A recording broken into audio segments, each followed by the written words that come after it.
Hello, it's 9 p.m. in RTD. It's time to English New Edition. For tonight headlines, we have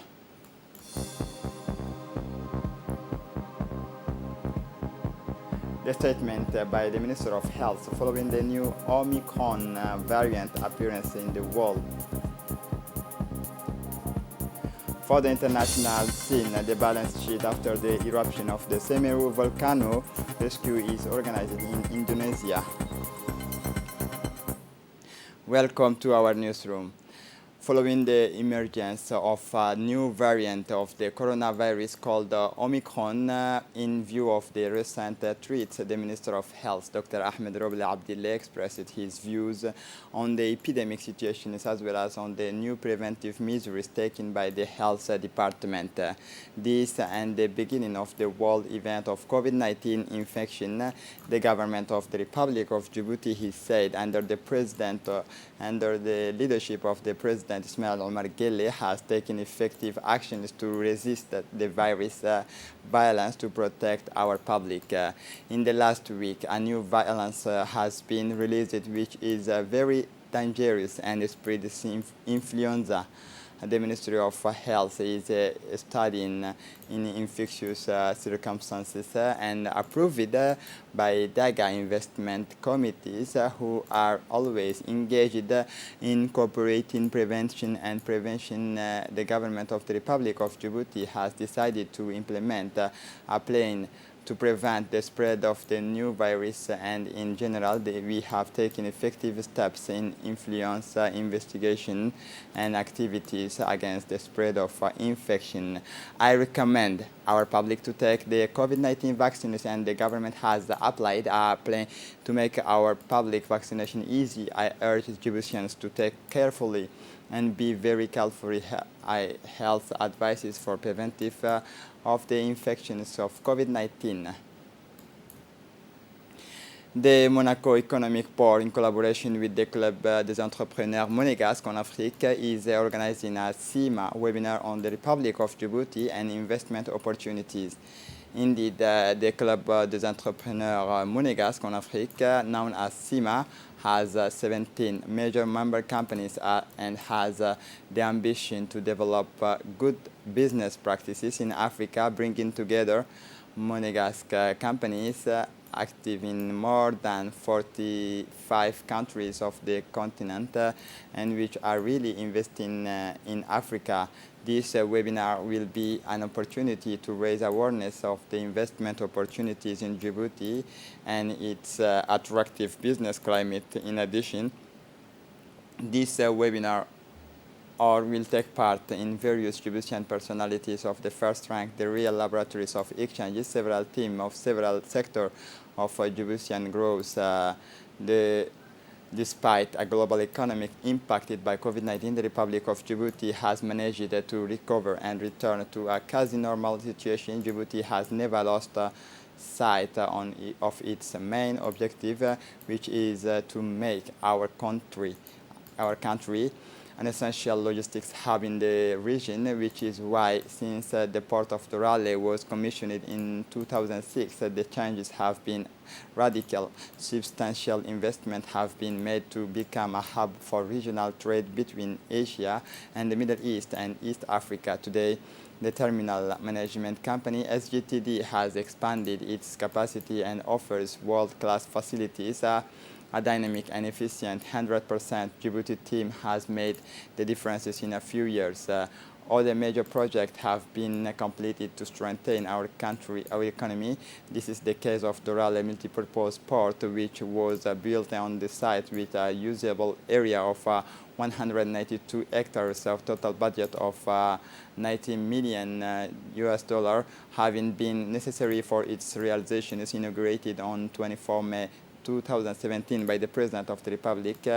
DMP is an ultra-modern multi-purpose port capable of accommodating the latest generations of merchant vessels. Also, the Djibouti Damerjog Industrial Development located in Damerjog is a huge industrial free zone project focusing on heavy industry, 318,000 meter tank farms and multi-purpose port with a 270-meter quay, an oil refinery, and all basic infrastructures. In the long term, DDID will include a liquefied natural gas export terminal, a steel rolling mill, a cement plant, and the ship repair yards and a livestock port, a project that should eventually generate thousands of jobs in the interior region. Similar project will be carried out, notably the port of Tajora, which has been receiving ships without interruptions for several months, and the port of Gubet. To increase opportunity, the port infrastructure will be completed by the commissioning of a new railway lines in January 2017. In addition to passenger transport, the railway line, which can carry some 4,000 tons of goods per day with the trains running at 19 km per hour, has considerably reduced with the transport time for goods. The line is expected to eventually carry more than 10 million tons per year. Air Djibouti will complete the system. The Campus Key Hotel hosted this morning's high-level conference on the Djibouti Declarations for Returning Refugee and Host Communities, more precisely on inclusive education for refugee, returnees, and host communities. This conference, which is of paramount importance, brought together participants from IGAD countries, partners including UNHCR, UNICEF, German Cooperation, European Union, intellectuals from universities. This workshop of regional scope has for mission to examine the progress made in the implementation of Djibouti declarations and the Addis Ababa call for actions on the education of refugee, returnees, and host communities, and to adopt the roadmap for the regional framework of IGAD certifications, but also the next phase of development during a 3-day consultation. These consultations will serve as platform for exchanging lessons and good practices among IGAD members, IGAD member states in developing multi-year costed national education intervention plans. In addition, an IGAD scholarship program for inclusive access to higher education for eligible, talented, and refugee students will be presented. Listen to the officials of the event, please. ECW, as a lot of you will know, was established during the World Humanitarian Summit in 2016. The purpose of the creation of Education Cannot Wait was to help reposition education as a priority on the humanitarian agenda. We have seen how education was one of the least funded, least prioritized sectors of the humanitarian response worldwide, while at the same time we know it is the key for the future. In view of the high-level official meeting next week in Geneva to review the implementation status of the Global Compact on Refugee, this conference represents a timely opportunity to look back on the achievements since the adoption of the Djibouti Declaration in December 2017. That is exactly 4 years ago. During the next days, we will identify common challenges as well as exchange best practices for the better inclusion of refugees in national education systems. The commitment made in Djibouti and also develop concrete action plans to support the process.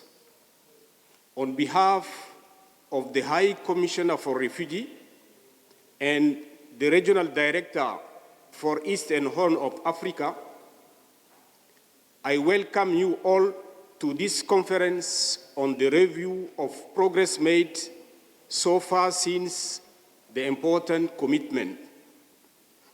Since the adoption of the Comprehensive Refugee Response Framework in 2016 and the Global Compact for Refugee in 2018, UNHCR has been working closely with the government to improve the life of our people of concern and also strengthen the national capacity of government to facilitate the inclusion of refugees into national systems. Listen now to the Executive Secretary of the IGAD, Workne Gebeyu. This historic event in three main reasons. The first one is we are holding the conference 4 years after the first high-level regional gathering was held in this same venue in December 2017. Second, we are coming together after almost 2 years of COVID-19 slowing down major development initiatives, and we are still grappling with the impact of the pandemic. The third one is conference is taking place just a week before another major high-level meeting in Geneva on refugees, whereby education is one of the key priorities of the Global Refugee Forum, most importantly, which is initiated and worked by IGAD and member states. In this sense, therefore, Your Excellencies, distinguished delegates, the conference is an important event which will allow us to look back and the strides we have made and lessons we have learned, but also look forward to realization of regional and international commitments to improve the lives of millions of displaced people across the globe and millions of people that displaced in our region particularly. Under the joint chairmanship of the Honorable Sharmake Musa Are and Kaltoum Farah Said, the Committee on Finance, General Economy and Planning extended to the Committee on Legislation, General Administration and Human Rights examining the following text draft law authorizing the Republic of Djibouti to subscribe to the general and selective increase of the capital of the International Bank for Reconstruction and Development, draft law authorizing the Republic of Djibouti to subscribe to the general and selective increase of the Republic of the International Finance Corporation, draft law on the modalities and conditions for the transfer of state holdings in the capital of companies.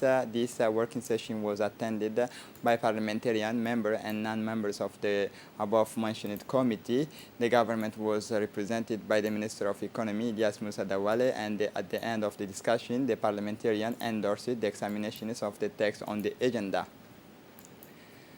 The Secretary of State in charge of sports, Hassan Mohamed Kamil, received it on Monday, December 6, the representative of the World Health Organization in Djibouti, Dr. René van der Wert.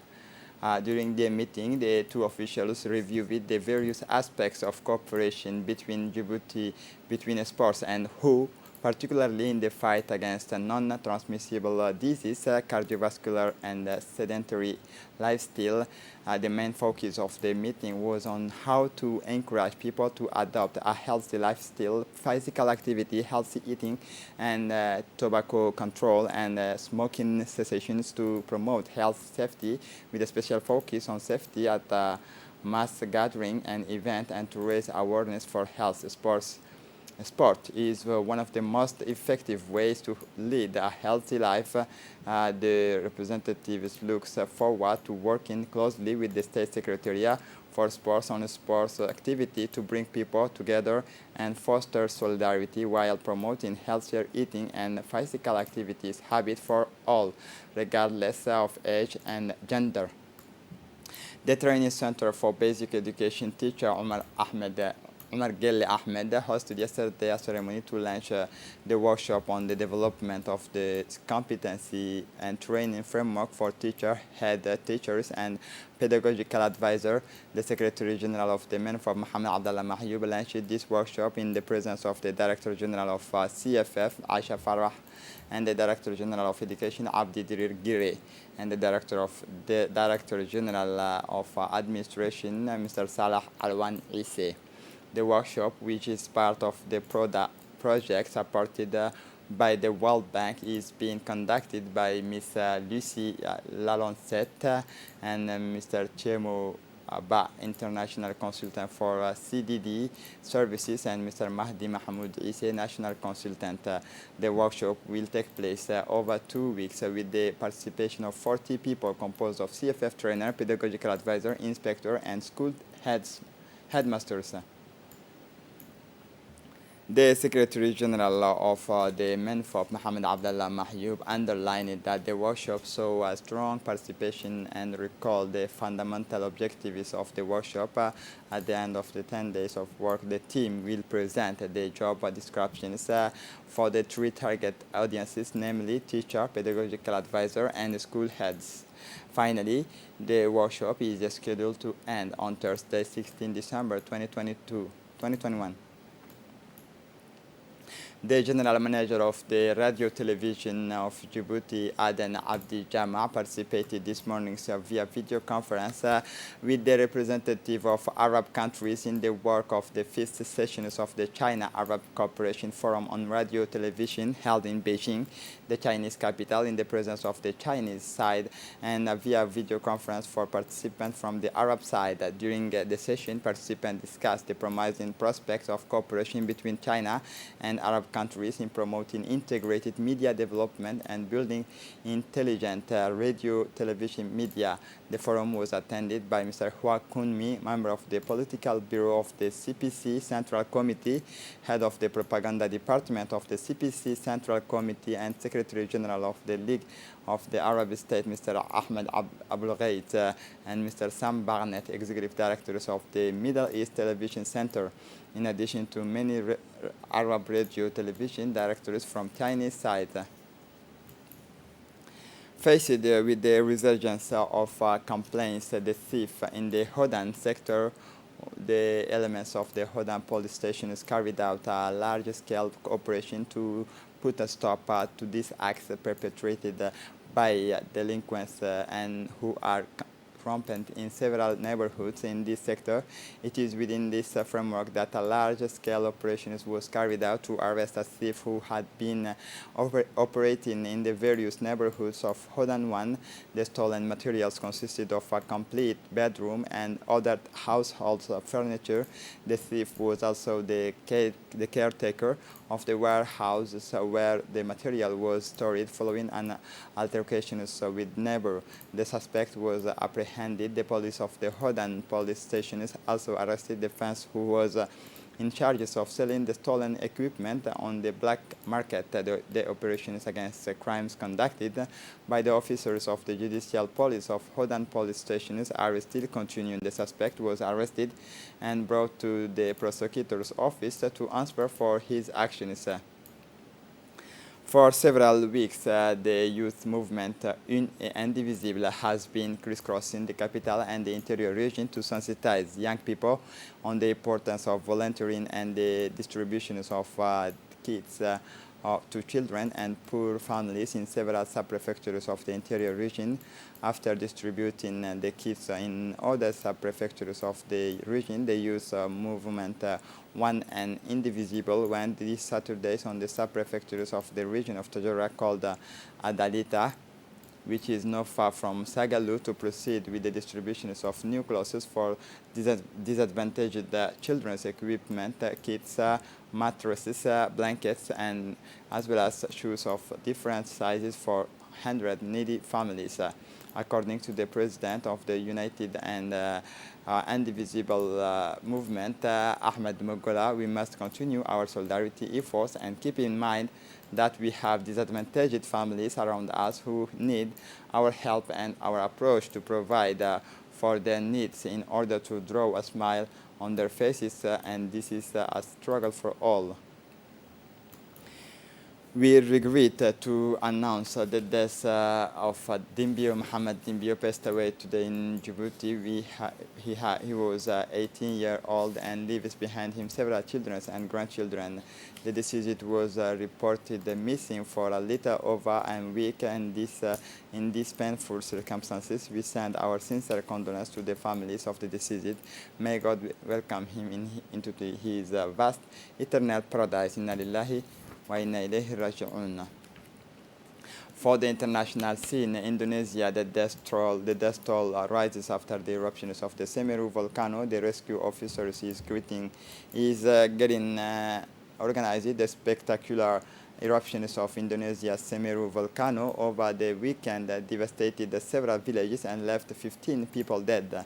The volcano spewed the ashes on Monday, slowing rescue effort to search for survivors. Indonesia's Semeru volcano spewed ash again on Monday, slowing rescue effort to search for survivors after a spectacular eruption over the week and devastated several villages and killed 15 people, according to a latest report. Java's tallest peak spewed a vast plumes of ash on Saturday, sending streams of burning mud into villages on its flanks. More than 1,000 people were evacuated. More than 1,000 affected residents had to be evacuated. This is it for the news. Thanks for watching us. Have a good evening.